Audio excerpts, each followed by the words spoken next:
మొత్తం మీకే తీసుకొస్తా.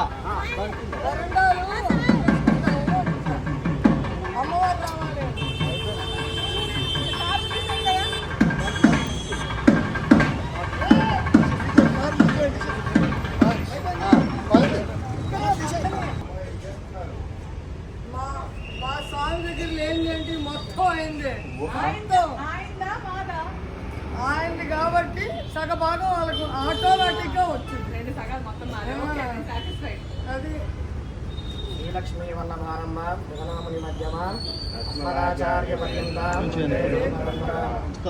వికలాండకోటి బ్రహ్మాండ నాయకులై హైదరాబాద్ భాగ్యనగరంలో అశోక్ నగర్లో వేంచేసినటువంటి శ్రీ రమా సహిత సత్యనారాయణ స్వామి వారి దేవస్థానంలో వార్షిక బ్రహ్మోత్సవాల్లో భాగంగా ఇవాటి రోజు 2వ రోజు సాయంత్రం స్వామివారి కళ్యాణోత్సవ నిమిత్తము ఎదుర్కోలు సంపాదన అనేటువంటి సంపాదన కార్యక్రమాన్ని ప్రారంభం చేస్తూ ఉన్నాము.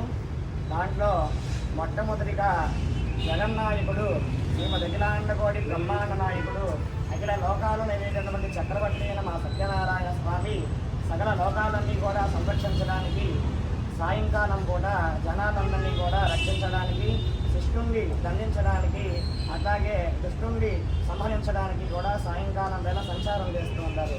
ఆ సంచారంలో భాగంగానే వాటి రోజు వంశపారంపర్య ధర్మకర్తలైనటువంటి మీ గృహానికి మా స్వామి ఏం చేశారు అంటారంట, ధనలక్ష్మి అంటారంట, ధాన్యలక్ష్మి అంటారంట, శ్రీదేవి అంటారంట.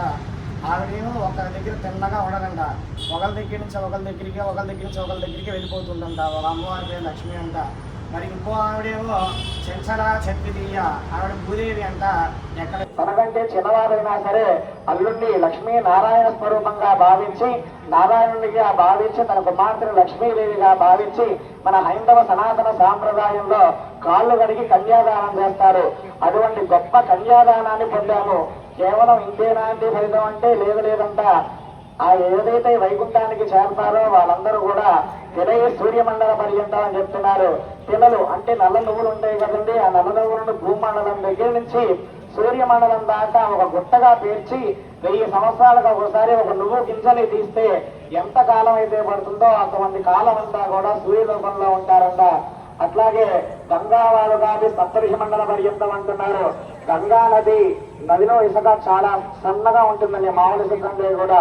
అటువంటి ఇసుకని భూమండలం దగ్గర నుంచి సప్తఋషి మండలం దాకా కూడా ఒక గుట్టగా పేర్చి 1000 సంవత్సరాలకు ఒకసారి ఒక ఇసుక రేణువు తీస్తే ఎంత సమయం అయితే పడుతుందో అటువంటి సమయం అంతా కూడా ఇతరులు ఈ 21 తరాల వాళ్ళు కూడా సప్తఋషి లోకంలో ఉంటారంట. గోలోక నక్షత్ర మండల పర్యంతం అంటున్నారు. ఆవు తోక వెంట్రుకలని భూమండలం దగ్గర నుంచి శ్రీకృష్ణుడు ఉండే గోలోకం వరకు కూడా ఒక గుట్టగా రాతిగా పేర్చి ఇది 1000 సంవత్సరాలకి ఒకసారి ఒక వెంట్రుకని తీస్తే ఎంత కాలం అయితే పడుతుందో అంతకాలం అంతా కూడా ఈ కన్యాదానాన్ని చూస్తున్న తరం వాళ్ళు, అట్లాగే విన్నవాళ్ళు, ఈ 20 తరాలు గతించిన 20 తరాల వాళ్ళు కూడా ఈ యొక్క కన్యాదాన ఫలితం వల్ల గోలోకాన్ని పొందుతారంట. అంతేనా అండి? ఇంకా లేదు, ఇంకా ఇట్లా చెప్తూ ఉన్నారు. పౌండరీక హస్తమేధాది సదకృత పుణ్యఫలావాప్యర్థం.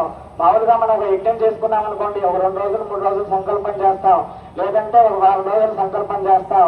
కానీ